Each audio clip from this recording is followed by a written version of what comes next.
महाकुंभ 2025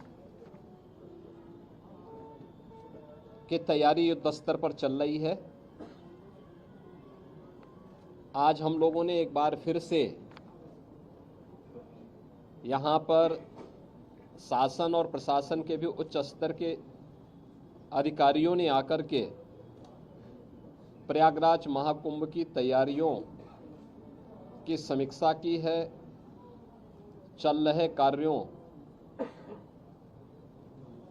का निरीक्षण भी किया है। जैसा कि पिछले बार भी मैंने कहा था, युद्ध स्तर पर तैयारियां चल रही हैं। यद्यपि बरसात एक महीने आगे तक चलने के नाते हम लोग पिछली बैठक के दौरान लगभग एक महीने लेट थे, लेकिन इस बार जब मैंने समीक्षा की है तो मैंने पाया है कि हम लोग 13 जनवरी से लेकर के 26 फरवरी के बीच प्रयागराज महाकुंभ का ये भव्य और दिव्य आयोजन होगा। इस भव्य और दिव्य आयोजन की तैयारी हमारी एक महीने पहले पूर्ण हो चुकी होगी और ये हमारा सौभाग्य होगा कि प्रयागराज महाकुंभ 2025 के शुभारंभ के लिए आदरणीय प्रधानमंत्री जी का मार्गदर्शन हम सबको प्राप्त होगा। इस दृष्टि से यहाँ पर पूरे युद्ध स्तर पर तैयारियां चल रही हैं। हर विभाग रुचि लेकर के केंद्र और राज्य सरकारें पूरी तत्परता के साथ इस कार्यक्रम को आगे बढ़ा रही है। मैंने पिछली बार भी कहा था कि इस बार मेला का क्षेत्रफल हम लोगों ने 2019 की तुलना में 800 हेक्टेयर अतिरिक्त बढ़ाया है। पिछली बार हम लोगों ने कुंभ के दायरे को काफी बढ़ाया था, उसका काफी अच्छा सार्थक परिणाम था। गत कुंभ में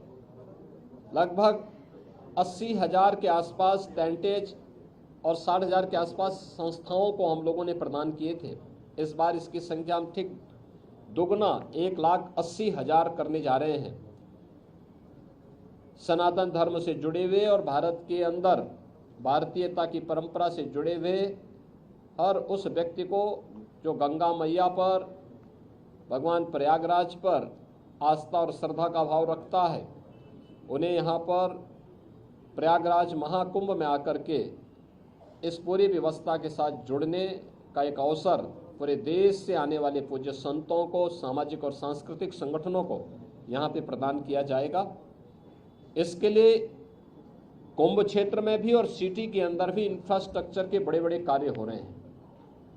ये सभी कार्य समयबद्ध तरीके से चल रहे हैं और आप मान करके चलिए कि कुछ कार्य 30 नवंबर तक, कुछ कार्य 10 दिसंबर तक कंप्लीट हो चुके होंगे और उसके उपरांत आदरणीय प्रधानमंत्री जी का यहाँ पर 13 दिसंबर को आगमन, माँ गंगा की पूजा, प्रधानमंत्री जी के द्वारा डिजिटल कुंभ की जो अपेक्षा की गई है उसके डिस्प्ले के कार्यक्रम का अवलोकन और प्रयागराज के भव्य और दिव्य कुंभ की दृष्टि से जो यहाँ पर विकास के कार्य हुए हैं, इन सब के लोकार्पण का भी एक कार्यक्रम इस अवसर पर आदरणीय प्रधानमंत्री जी के कर कमलों से होगा। मैं आप सबके प्रयागराज कुंभ की दृष्टि से सकारात्मक योगदान के लिए आपका धन्यवाद करता हूं और अपेक्षा करता हूं कि कुंभ भर में प्रयागराज की छवि को आप लोग देश और दुनिया के रूप में बहुत ही पॉजिटिव तरीके से प्रस्तुत करके देश और दुनिया से आने वाले श्रद्धालुओं को प्रयागराज आमंत्रित करने के लिए सरकार के अभियान में भी और यहाँ की पॉजिटिव स्टोरी के माध्यम से लोगों को आकर्षित करने में अपना सार्थक योगदान देंगे। आप सबको मैं एक बार फिर से धन्यवाद देता हूँ।